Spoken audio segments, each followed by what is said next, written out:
Hello everyone, welcome back to my YouTube channel. My name is Neha. आज मी तुम्हाला सांगणार आहे की मी माझ्या नोट्स कशा प्रकारे बनवत होते. तर नोट्स हे बनवणे एक आर्ट आहे आणि कला आहे, जे की आपण लहानपणापासूनच नोट्स बनवत आलेलो आहोत.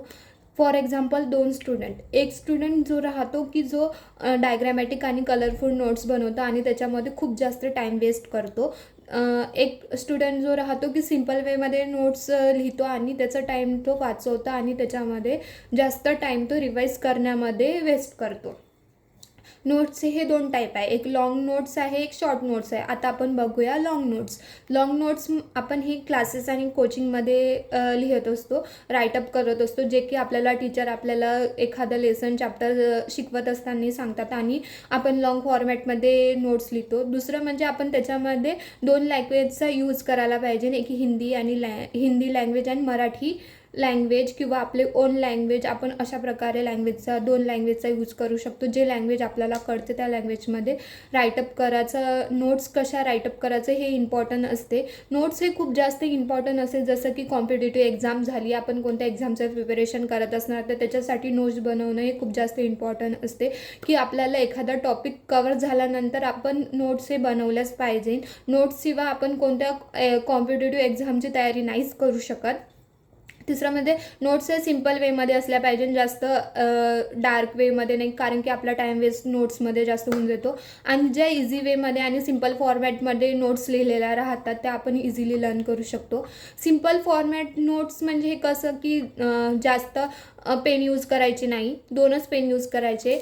आणि जास्त जर पेन यूज केले तर आपल्याला म्हणजे ते एकदम असं पॅक झाल्यासारखं दिसतं. जेवढ्या जास्त सिम्पल वेमध्ये आपण नोट्स लिहायचा ट्राय करू तेवढं जास्त ते आपलं मन वाचायला सुद्धा होतं. मी स्टिकी नोट्सचा यूज करत होते जेव्हा मी माझं नोट्स प्रिपेअर करत होते तेव्हा, कारण की आपण जे एखादा टॉपिक आपला राहिलेला असणार, इम्पॉर्टंट पॉईंट तो आपण आपल्या नोट्समध्ये इन्क्लूड केलाच नाही आणि लिहायचा आहे, तर तेव्हा मी या स्टिकी नोटचा यूज करत होते.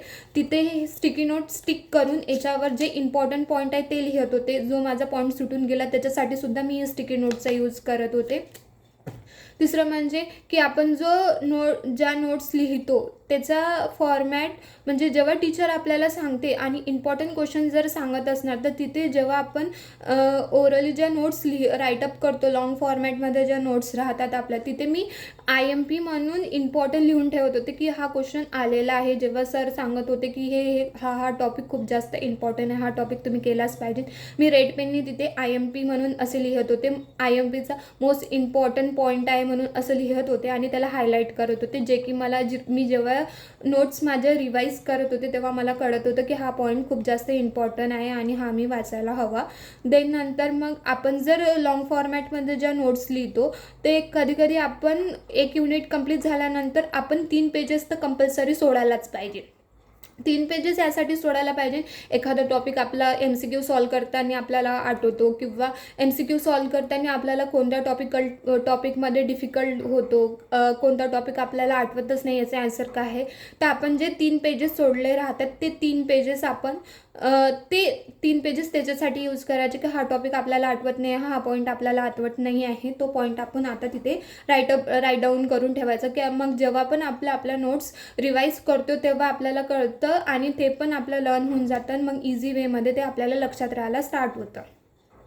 दुसऱ्या टाईपमध्ये शॉर्ट नोट्स हा थेरॉटिकल सब्जेक्टसाठी असतात. जसं की बायोलॉजी झालं, बायोलॉजीमध्ये आपण फॉर एक्झाम्पल बायोलॉजीमध्ये एखादं जर नोट्स शॉर्ट बनवायचं तर मी 3-4 पेजेसमध्ये शॉर्ट नोट्स राईट डाऊन करत असायची. एक पेज जसं की फॉर एक्झाम्पल हे माझं बुक आहे, याला असं फोल्ड करून ह्या साईडला मी राईटअप नोट्स करायची, या साईडला याच्यामध्ये जास्तीत जास्त तर माइंड मॅपचा यूज करायचा. फॉर एक्झाम्पल मी माझे नोट्स दाखवते, याच्यामध्ये मी माइंड मॅपचा यूज केलेला आहे. बघा, हे लिपचं स्ट्रक्चर काढलं आहे, रुबिस्कोचं डिस्क्रिप्शन लिहिलेलं आहे मी इथं, फोटोसिंथेसिस कसं होत आहे लिपमध्ये, प्लाझ्मिड आणि स्टोमाटा फॉर्म होता, हे सगळं मी असं लिहिलेलं होतं, जे की मी माझ्या स्वतःच्या नोट्स बनवलेल्या होत्या. शॉर्ट नोट्समध्ये इझी एखादा युनिट थेरॉटिकल सब्जेक्ट राहतो जसं की बायोलॉजी, आपण एवढा एक्झामच्या टाईमले 5 युनिट लर्न नाही करू शकत. 12 युनिट तर कसेच लर्न होणार नाही, तर 5 कुठून होणार आपले, तर 5 युनिट आपण इझिली लर्न करू शकत नाही. त्याच्यासाठी आपण शॉर्ट नोट्सचा यूज करू शकतो. शॉर्ट नोट्स हे खूप जास्त, त्याच्यामध्ये जास्तीत जास्त ते इम्पॉर्टंट जे पॉईंट राहतात आपण हायलाईट केलेले राहतात ते पॉईंट नोट डाऊन करायचे आणि इझी वेमध्ये कसं युनिट एक्झामच्या टाईमला कंप्लीट करायचं त्याच्यासाठी आपण माइंड मॅपचा यूज करतो आणि शॉर्ट नोट्सचा यूज करतो. शॉर्ट नोट्स हे त्याच्यासाठी खूप जास्त इम्पॉर्टंट असतात. जसं की नीटची एक्झाम झाली, आणखी कोणत्या एक्झामचं तुम्ही जर प्रिपरेशन करत असणार तर त्याच्यासाठी नोट्स बनवणं हे खूप जास्त इम्पॉर्टंट आहे. पण शॉर्ट वेमध्ये आपण शॉर्ट फॉर्म कसे यूज करायचे हे पण इम्पॉर्टंट आहे. जसं की मॅक्झिमम झालं, मॅक्झिममसाठी मॅक्स हा शॉर्ट फॉर्म मी यूज करते. प्रेझेंटसाठी प्लस NT मी हा फॉर्म यूज करते. जेव्हा पण माझे टीचर किंवा सर मला सांगतात की हा पॉईंट इम्पॉर्टंट आहे तर मी जास्तीत जास्त तर माझ्या नोट्समध्ये शॉर्ट फॉर्मचाच यूज करते. इम्पॉर्टंट असते की नोट्समध्ये जास्त डायग्रामॅटिक असणं पण इम्पॉर्टंट आहे आणि त्याच्या जेवढे 4 पेजेस आपले त्याच्यामध्ये तेवढा टॉपिक इन्वॉल्व झालाच ते पण इम्पॉर्टंट आहे. आणि आपल्या नोट्समध्ये असं एकदम गजगज दिसलं नाही पाहिजे, ते पण खूप इम्पॉर्टंट आहे. इझी वेमध्ये, इझी ट्रिकमध्ये कसं नोट्स राईट डाऊन करायचं, आपल्या ओन लँग्वेजचा यूज करायचा, 2 लँग्वेज यूज करायची, टीचरची पण लँग्वेज यूज करायची, आपली पण लँग्वेज यूज करायची, जे की टॉपर लोक करतातच. तसं त्याच वेने जर आपण लँग्वेज म्हणजे आपल्या स्वतःच्या नोट्स बनवलं तर इझी वेने ते आपल्या नोट्स आपल्याला कळतात आणि आपल्या हेल्पफुल पण राहतं. जेव्हा आपण एक्झामची प्रिपरेशन करतो तेव्हा ते खूप जास्त हेल्पफुल राहते आपल्यासाठी. 99% स्टुडंट राहतात की त्यांना नोट्स कसं बनवायचं हे बिलकुलच कळत नाही. WWH हा जर फॉर्मॅट आपण लक्षात ठेवला की एखादा नोट्स जर बनवायसाठी आपल्याला नोट्स अजिबात बनवता येतच नसतात तर त्याच्यासाठी WWH हे लक्षात ठेवायचं की एखादी रिॲक्शन होत आहे ते का होत आहे, कशासाठी होत आहे, प्रोडक्ट कोणता भेटत आहे. हे जर 3 गोष्टी आपल्याला त्या टॉपिकबद्दल कळल्या ना तर आपण इझी वेमध्ये शॉर्ट नोट्स तयार करू शकतो, अंडरलाईन करू शकतो त्या टॉपिकला.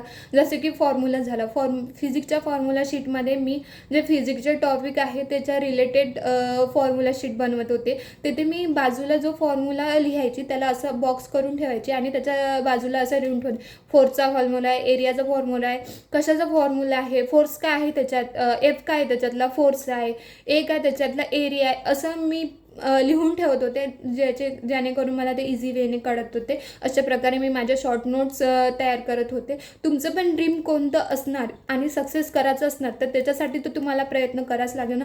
तुम्ही तर अशा प्रकारे नोट्स बनवू शकता. आय होप तुम्हाला माझा हा व्हिडिओ युजफुल होणार.